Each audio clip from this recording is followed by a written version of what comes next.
Illegal marijuana grows leave behind toxic chemicals in Sequoia, a brand new push for a national park in Florida, and a sweeping vote to unionize by hundreds of park employees in Yosemite and Sequoia in Kings Canyon. Plus, why visitors may find fewer services as the Park Service workforce shrinks, and a beloved tradition at Capitol Reef National Park is on hold after this year's fruit crop was wiped out. Those stories and more ahead on the latest roundup of national parks and public lands news. I'm Jason Epperson, and this is Parkography. National Park Service law enforcement rangers and special agents from the Bureau of Land Management have removed an illegal marijuana cultivation site in Sequoia National Park. A total of 2,377 full-grown marijuana plants and approximately 2,000 pounds of trash and infrastructure were removed by hand and helicopter sling load operations. The site also contained a semi-automatic pistol and several hazardous chemicals, including about 1 gallon of methamidophos, a highly toxic insecticide banned in the United States since 2009. Law enforcement rangers detected and raided this cultivation site in 2024, but the site was not rehabilitated until this year due to the presence of the hazardous chemicals. No arrests have been made, and the investigation is ongoing. Damage to the approximately 13-acre area includes diversion of the natural flow of water from a nearby creek and installation of irrigation lines, construction of several large pits to store diverted water from a nearby creek, significant clearing of natural vegetation, digging of terraces into the hillside for planting of marijuana, development of campsites, kitchen areas, and cultivation sites, evidence of poaching activity, and illegally maintained trails covering approximately 2 miles. A single marijuana plant uses 6 to 8 gallons of water a day that would otherwise nurture wildlife and vegetation, and runoff from large cultivation sites into other areas of the park may be tainted due to the large variety of pesticides that are used in growing marijuana. For almost 2 decades, well-organized drug trafficking organizations have been operating large-scale cultivation operations in and around Sequoia and Kings Canyon National Parks. In the last 20 years, nearly 300,000 plants with a value of almost $850 million have been eradicated in the parks. A new national park has been proposed for the Sunshine State. Florida Congressman Randy Fine has introduced legislation that would kick off a formal study into the creation of Florida Springs National Park. If the bill passes, it would direct Interior Secretary Doug Burgum to conduct a special resource study, which is the first step in evaluating whether a site should become a part of the national park system. The proposed park area spans 2,800 square miles across Central and North Florida, covering a region already rich in natural protections. It would combine areas from the Ocala National Forest and several state parks and forests in the surrounding area. Representative Fine says the park would help elevate and protect Florida's springs, which are increasingly threatened by overdevelopment and environmental stress.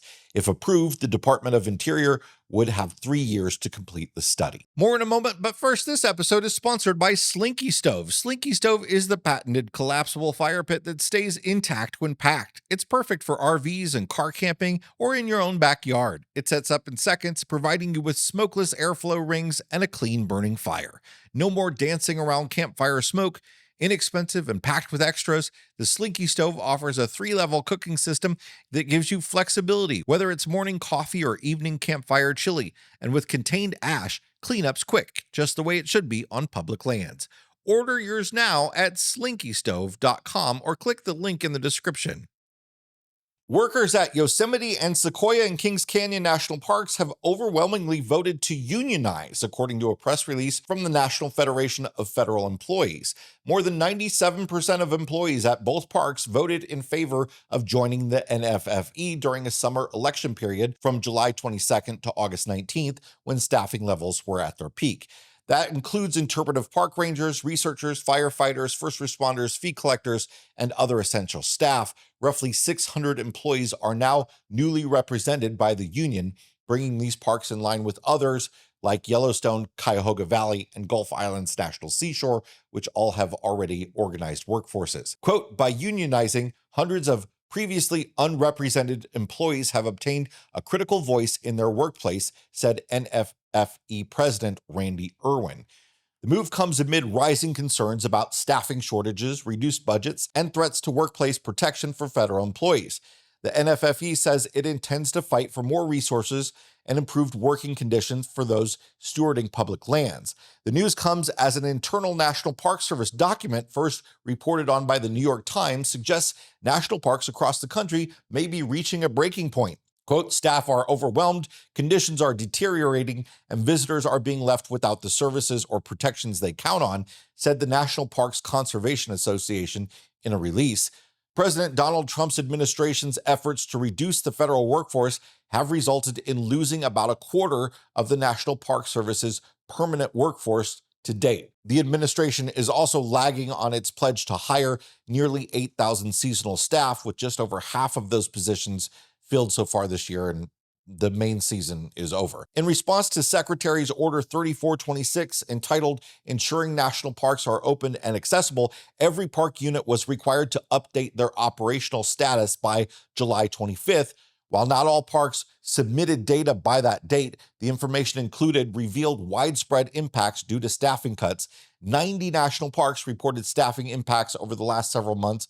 Nearly 70 parks reduced visitor hours or visitor services, 22 parks postponed maintenance, and 11 closed or delayed the opening of facilities.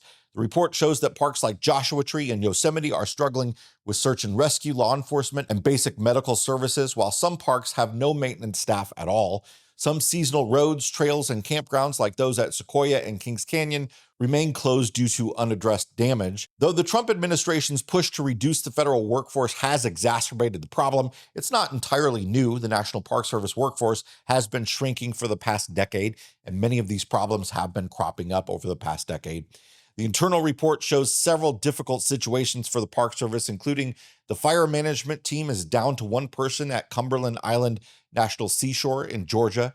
The vacant boat captain position has halted barge operations, preventing trash and construction debris removal. The lack of fee and visitor center staff have affected reservations, permits, and frontline visitor service, with no rangers to greet incoming ferries or provide visitor safety orientation. Due to delays in contracts and seasonal hiring, Gateway National Recreation Area in New Jersey and New York reduced lifeguard beach coverage. Zion National Park in Utah closed multiple fee stations, creating longer wait times at entry points. Multiple vacant permanent seasonal fee positions at Acadia National Park in Maine forced the parks to reduce staffing at entrance stations and other fee collection points, resulting in longer wait times and reduced operating hours.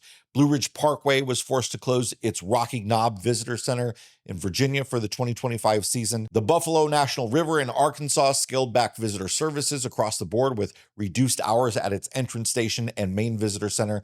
Ranger-led tours and school programming were canceled. Visitor center and ranger station hours have been reduced at Denali National Park in Alaska. As we reported on before, the park's field camp and science school sessions have been significantly scaled back or completely canceled. At times, entrance stations at Glacier National Park in Montana have gone unstaffed during normal hours, and that's just a selection of operational challenges listed in the Park Service's own operational status database from July. It's available at a link I'll provide in the description. The Department of the Interior has announced 42 new hunting and sport fishing opportunities across more than 87,000 acres within the National Wildlife Refuge System and National Fish Hatchery System, managed by the U.S. Fish and Wildlife Service. We shared the news that hunting and fishing would be opened up at many wildlife refuges and fish hatcheries earlier this year, but the plan is now finalized, more than tripling the number of opportunities for such activities. Quote, hunting and fishing are more than just traditional pastimes, as they are also vital to the conservation of our lands and waters, our outdoor recreation economy, and our American way of life, said Secretary of the Interior Doug Burgum. The Trump administration is committed to promoting good government by reducing regulatory burdens by working with states to make access to these outdoor activities a reality for every American family. The Interior Department is opening or expanding opportunities for hunting and sport fishing at 16 units within the National Wildlife Refuge System and 1 unit in the National Fish Hatchery System. Those units are located in Alabama, California, Idaho, Maine, Maryland, Massachusetts, Michigan, Montana, North Carolina, Texas, and Washington. The final update includes inaugural hunting opportunities at Southern Maryland Woodlands National Wildlife Refuge and the formal opening of hunting opportunities at Grasslands Wildlife Management Area, as well as inaugural sport fishing at North Attleboro National Fish Hatchery. The updates will be effective for the upcoming 2025 to 2026 hunting seasons beginning on September 2nd, which is today. The National Park Service celebrated the groundbreaking of the Maurice Bathhouse Rehabilitation Project at Hot Springs National Park, marking a major milestone in the preservation of one of the park's most iconic historic structures.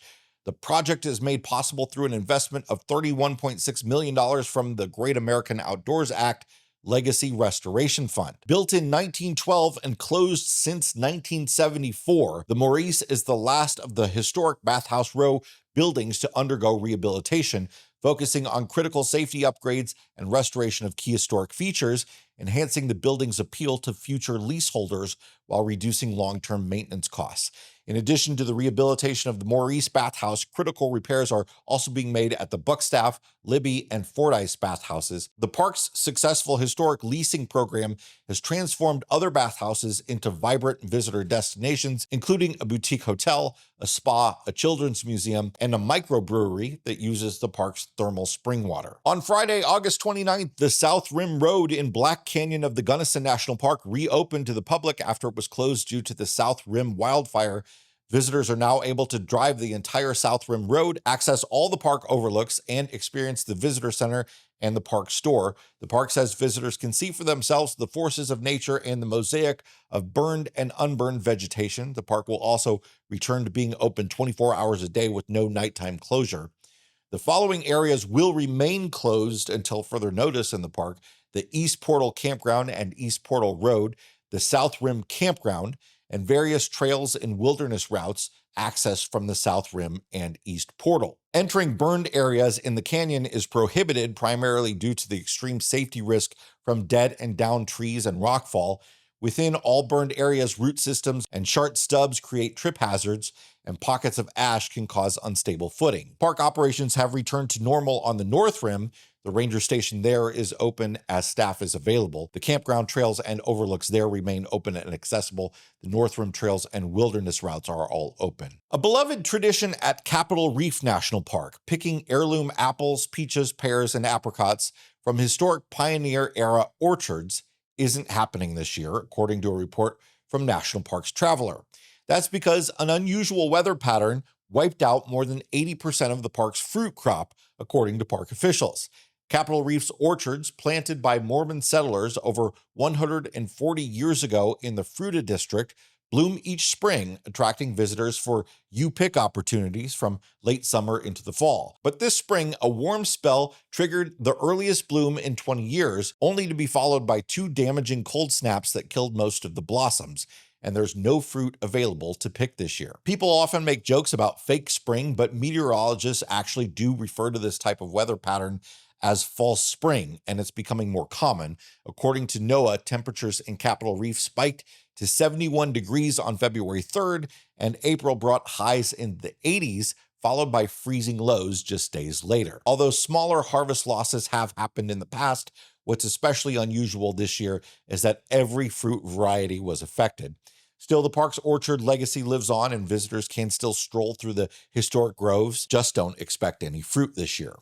Finally, a 49-year-old from Colorado is setting out on a 140-mile swim across Lake Powell. And if that's not wild enough, he'll be towing 215 pounds of supplies behind him on a paddleboard.